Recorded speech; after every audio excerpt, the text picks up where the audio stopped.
నీళ్ళు ఇవ్వకుండా చేస్తూ మరొక వైపు విద్యుత్తును కూడా పథకం ప్రకారమే కట్ చేస్తున్నారు. ఇవాళ మీరు ఏ గ్రామానికి వెళ్ళండి, ఏ రైతును అడగండి, 10-12 గంటలు కూడా విద్యుత్ వస్తలేదు సరిగ్గా.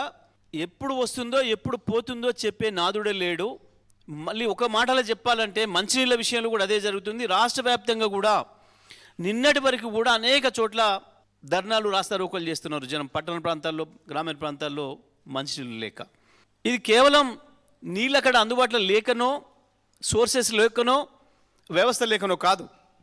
ఎందుకంటే కేసీఆర్ గారి హయాంలో వరుసగా 5 సంవత్సరాలు ప్రతి ఇంటింటికి మంచినీళ్ళు ఇచ్చినాం.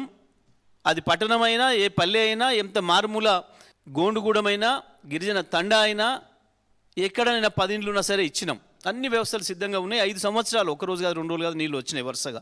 విద్యుత్ కూడా మేము వచ్చిన 6 నెలల నుంచి మొదలుపెట్టి జూన్ 2కి వస్తే నవంబర్ నుంచి అన్ని రంగాల వినియోగదారులకి, గృహ వినియోగదారులు కావచ్చు, వాణిజ్య వినియోగదారులు కావచ్చు, పారిశ్రామిక వినియోగదారులు కావచ్చు, అందరికీ 24 గంటలు ఇచ్చినాము.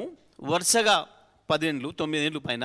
రైతులకు వరుసగా 6 ఏళ్ళు 24 గంటల విద్యుత్ అందుబాటులో ఇచ్చినాం, ఎక్కడ నిమిషం పోకుండా. ఎక్కడ కూడా రాష్ట్రంలో బోర్బండ్లు కనపడలే, మొత్తం బంద్ చేసి పెట్టుకున్నారు రిగ్గులు. ఎక్కడికక్కడ ఇతర రాష్ట్రాలకు పంపుకున్నారు, అమ్ముకునేటోళ్ళు అమ్ముకున్నారు.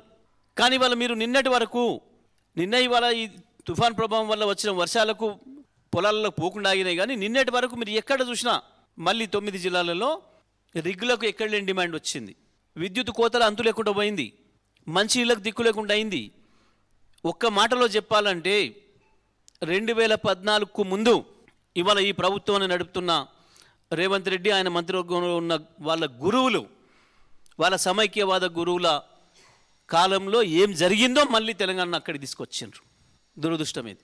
రైతాంగాన్ని వ్యవసాయం నుంచి దూరం చేసిండ్రు. వాళ్ళ గురువు గారు చెప్పిన పద్ధతుల్లో వ్యవసాయం చేస్తే దండగా అని వాళ్ళ గురువు ఏదైతే చెప్పిండో అదే పద్ధతుల్లో రైతులకు ఉచితంగా ఇస్తున్నాడు కాబట్టి కరెంటు, దాన్ని ప్రత్యక్షంగా చెప్పలేక పరోక్షంగా కట్ చేసేసే పరిస్థితి తీసుకొచ్చిండు. ప్రతిదీ కూడా 2014 ముందు పరిస్థితులకు తీసుకుపోయినారు మళ్ళీ ఈ రాష్ట్రాన్ని.